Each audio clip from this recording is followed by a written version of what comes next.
Business Spotlight, brought to you by Cross Rhythms and Baba Baboon. I'm Sonya Farrell. This is Business Spotlight in partnership with Cross Rhythm City Radio and Baba Baboon. Joining me in the studio this week, we have Dave Williams, who's from Dave Williams Coaching. Hello, Dave. Hi, Sonya. Thank you very much indeed for having me. And how are you? I'm good, thank you. Good. Thank you for coming into the studio. It's my pleasure. It really is. And like I say, thank you very much for the opportunity of having me here. Absolute joy. We've got lots to get through, Dave, I'm pretty sure. But Dave Williams Coaching. Yes. In brief, can you just give me a little bit of background as to why it started and when? Yeah, absolutely. In brief, may well be a bit of a challenge, but how it all came about realistically, in 2015, things were going really well. Business was the best it had actually been at that particular time. And my partner was creating some fantastic works of art, so much so we were going to be approaching galleries as far as a set of paintings and drawings were concerned. On the 10th of December in 2015, my other half passed away with a heart attack just like that at the age of 50. So 2016, I went to a massive tailspin. Don't mind admitting, I went to the dark side, so much so I even contemplated ending my own suffering. But I knew I needed to make a decision, either to carry on what I was doing and realise that I was going to be 6 foot under before too long, or indeed to make the decision to change. And that's what I did. And because of that, my focus now is, when it comes to everyone else, how can I help? Okay. So whether it's individuals, whether it's businesses, it's a case of how can I help? So that was condensed massively for you, so hopefully that was short enough. It was short enough, but also very true, from what I could gather from that, Dave. So I do thank you for sharing that as well. Oh, you're welcome. And how it started. But the coaching side, the business, what you do now. Yeah. And it is about leadership as well. Yes. But what is, from your opinion, what is leadership? Desperately needed. That's what leadership is. Because most people's exposure as far as leaders are concerned are politicians. Now, I'm not going to have a go at politicians per se. However, it does seem to be that no matter who is in power, that it seems to be every 5 minutes they're changing their mind. Leadership is being able to influence other people to be the best version of themselves, to achieve the greater experiences for the greater good. Okay. So in essence, to make things better for, it's lovely to say everyone. We're in the real world. It doesn't happen with everyone, but for the vast majority of the time. But one of the biggest things I find with leaders is they tend to focus on leading other people, which is great. But they forget about leading themselves. I'm a firm believer that when it comes to leadership, we need to start with ourselves first, not in a selfish way, but in as much as that we're feeling the most engaged, most powerful that we can be, the term that I use of peak performance. And because when we do that, we can influence other people at a higher level. Yeah. But we do it authentically and congruently. Now, I'm sure between the two of us, we've got experiences in life. Let's be honest. Obviously, for yourself, only one or two. I've got a lot more. Only 21 days. I can't remember when I was 21. Yes, 21 plus interest, a lot of. But we've all had experiences, and we've probably come across people that are actually saying, "Do this, do that. I've got this big title, and I'm a fantastic leader." But when they're saying things, it's not said with any certainty. No confidence. Their body is saying an awful lot different than what's coming out of their mouths. So for me, authentic leadership is what's needed most now, because it's fair to say that the world is going through a few challenges, shall we diplomatically say. But it's also a case to say that our country is, our local communities, businesses. Virtually any time you look at any media these days, it just seems to be, another business has closed or another business has gone into administration. Now, it's tragic as far as the business is concerned from my perspective, but that's just one element. Because what we've also got, we've actually got the directors and the, in inverted commas, leaders, by title if nothing else. But then we've got the team. We've got the team's family. We've got the community. Mm-hmm. So the snowball effect can be massive without us realising it. And that's why I feel that in all areas, as far as society is concerned, we need true leaders that will lead not for their own betterment necessarily. And when I say that, I don't mean by becoming a martyr. Mm-hmm. Yeah, big difference. But they're also looking at things for the greater good for everyone else, mm-hmm. or the vast majority of the time. So when you mentioned at the start of the interview as well, you mentioned like, a true leader and being authentic, but looking at ourselves and everything. How, as say a business owner, yes. How as a business owner then, one, would you be open to maybe going through a process of a leadership, whether it's training or whatever it is, or some sort of strategy that you're implementing for the whole business? How would you go about starting that process of actually looking at yourself? And are businesses more open to that now in your experience, or are some still reluctant to do that? Because it's quite personal from what I'm gathering. Or am I wrong? No, you're not wrong. Well, let me ask you a question. Do not answer this out loud. Okay. Just think of the answer in your own mind, please, because I don't want your millions of viewers to get any clues with reference to that. So on a sliding scale of 0 to 10, with 0 being absolutely, can't be bothered, what's the point? Mm-hmm. And 10 being, hey, I'm Wonder Woman, I'm going to take on the world. Mm-hmm. Where do you class yourself at the moment as far as life is concerned? Just think of a number. Okay, I've got one. The only follow-up question I'm going to ask with that is it a 10? No. No, okay. Well, thank you for your candidness, yeah? Even for myself, I never say that I'm a 10 because there's always room for improvement. That's what I do with an awful lot of people. Mm-hmm.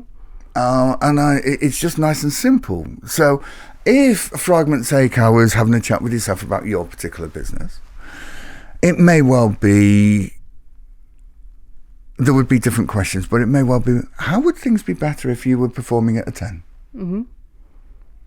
As a generalisation, whether it's the likes of organisations that I work with, individuals that I work with, or whatever, what tends to happen is, let's say it's a company. They come to me when, let's just say, quite often the organisation is at the top of the waterfall and they realise they've got no oars. Mm-hmm. The ideal situation has come to me when things are actually upstream. So we've got time to work on that rather than actually being drastic action. And you tend to find, as far as a lot of organisations as well, because they've been successful, which is fantastic. It really is. I'm so pleased for them. They sometimes think, well, we don't need anything else because we've done this all on our own. Fantastic. I don't have any challenges with that. Mm. The thing is, quite often when that happens, and I'm not being disrespectful when I say this, I'm talking very general here, it comes from a place of ego. Yep. So it's, in case, we don't want anyone else coming in here and ruining, the empire that we've built, which is fair enough. However, the reality is, yesterday's thinking isn't going to get you to, a week on Thursday. Mm-hmm. Yesterday's thinking has expired yesterday. So for us to advance massively, we also need to tweak things. It's not saying it's a massive overhaul, but tweaking. And realistically, the first thing, and going back to the initial question in many ways, is we need to be prepared to look in the mirror. Yep. And, have I given my best today? And that can be a really challenging question. Mm-hmm. But it's one that most people should ask. I'm a firm believer that as a generalisation, we're in a very negative society. Mm-hmm. People may well disagree with that, and fine. Look, life's all about opinions. However, the reason why I say that is because when someone's asked the question, what could I have done better today, or how have I achieved today? Because we're in a negative society, we then tend to go into disempowering questions that follow that up. Mm-hmm. Why did I not do this? Why did I fail at this? Why was I so stupid at this? Instead of having a realization where we are and then focusing on, right, what can I do better? Yeah. So then I'm just going to lead on from that as well. And this might sound like an obvious question, but how vital then, and I know it's like we can talk about whether it's staff sort of morale or even business growth, etc., sustainability. How vital really is it for a business owner or a director of any sort to actually fully understand what leadership means to that business? Absolutely. It's integral, although it's not something to be the sole focus. And what I mean by that is, when it comes to leadership, in my opinion, is about influence. Now, how do we influence someone else? We get to understand them. Influence is so much easier when we understand how people work, as an example. So I'm going to ask you a question again, if you don't mind. So role reverse. Do you want to swap seats as well? I've never had this before. Yeah. I'm quite enjoying this. Do you know someone that has kids, as an example? Lots of people. Yeah, fantastic. Do you know any of those people that struggle to get their children to tidy their rooms? Yes. Yes. Okie dokie. Look, that's the only parent will say, yeah, me, yeah, because we've all been there. The reason why that sort of thing happens is, this is all getting to understand people, and most parents, guardians, significant others will say, of course I know my child. Yeah, and I get that. But they still have problems getting them to tidy their own room. Mm-hmm. Why? Because they're using their own motivational strategy instead of the child's motivational strategy to tidy the room. Mm-hmm. Got it. Subtle, but important. And this is why I say, when it comes to leadership, it's about influence. We can only really influence when we understand the person, the people, find out what motivates them, as an example, and then when we want something doing that's going to be for the better, for us, for everyone else, for themselves, we use their motivational strategy, because that way they're engaged with it. Mm-hmm. Whereas most times, if anyone does any trainings or whatever, it's a case of, well, sell them the benefits. Great. And for most people, that would be the way to do it. And let's face it, when it's been a case of motivating the kids to tidy the rooms, that's the way it's been done. But not everyone is motivated on moving towards. Okay. Some people are motivated by moving away from. I will say pain in a general term. So if we use children as an example, the fact that you're not going to get your sweets tonight. Yeah, massive motivation for a lot of kids. But with human beings, once we know what their strategy is, then it's easy to find out what they want to do, either move towards something, the pleasure side of things, mm-hmm. or move away from pain. And it may well be a case of, I don't know, they wanted to leave early that particular night. And if they didn't get that task achieved, they wouldn't be able to leave early that particular night, as an example. Very broad. Mm-hmm. So that's why I feel leadership is about influence. But we can't influence people to a high degree without influencing ourselves first. Yeah. Because there are so many people out there that try and influence everyone else, but they're feeling like rubbish. Sorry, no, I said something else. So using the example of 0 to 10, mm-hmm. okay, I'm not going to ask yourself a question here. I was working with a board of directors some time ago, and I asked them a similar question to what I asked yourself. Mm-hmm. Where are you between 0 and 10? And one of the directors said 3. Wow. Now, first of all, commended on their honesty mm-hmm. and candidness. And then it was a case of, so from my perspective, you're a 3. So mm-hmm. the decisions that you are, when I say you, I don't mean you personally, you're a 3 making the decisions that you're saying. So the likelihood is you're going to be making poor decisions because you're in a poor state. Mm-hmm. Those decisions are impacting the business, they're impacting your customers, they're impacting your teams, community. So that's why it's so important that we understand that leadership starts internally first, mm-hmm. and then we can have a greater impact externally.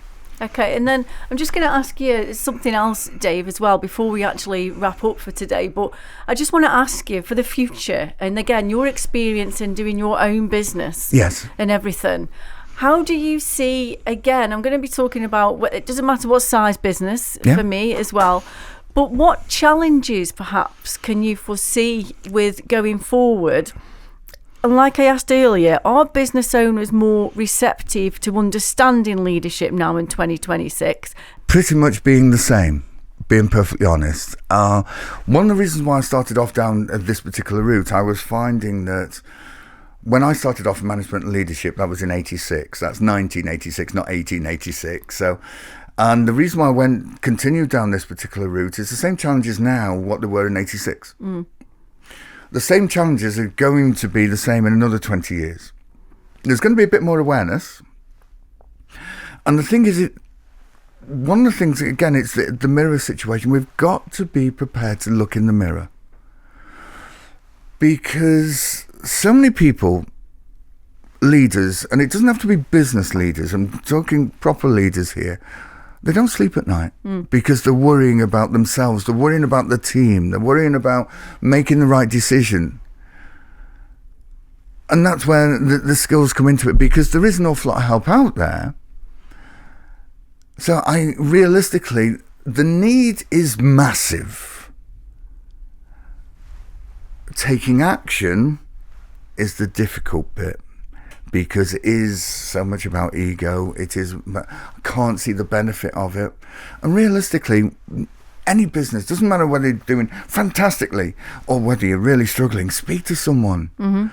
Speak to someone. They may not be the right person for you, but have a chat with someone, because they may well just be able to give you a golden nugget in one sentence that you think, oh my Lord, why didn't I do that, or why didn't I think of that, or whatever. And then decide if you do want to take things further, if you've got synergy with them, then that's always a good place to start. If you haven't, then park them, go elsewhere. Because there are some phenomenal organisations out there. Let's be honest, there are also some not so good. But you're going to get that in any industry. And what I would say to anyone, it does start to look down that particular route. Look for someone that's heart-led. Now, what do I mean by that? I know you were thinking of that question, but I just thought I'd share that one for you. Heart-led is they're thinking about you, the potential customer, and the results that you want, not the sale. Because realistically, everything that we do is about relationships, and everything is about you. We've got our own responsibility to sort ourselves out. But by doing that, we can have a greater impact on you, your business, your community, the family, etc., etc. So hopefully that answers your question. It does. Dave, you've been an absolute joy. Thank you so much for coming on Business Spotlight. You're very welcome. Thank you very much for having me. Thank you. That's Dave Williams from Dave Williams Coaching here on Business Spotlight with me, Sonya Farrell. Business Spotlight, shining a light on our local business community. Brought to you by Cross Rhythms and Baba Baboon.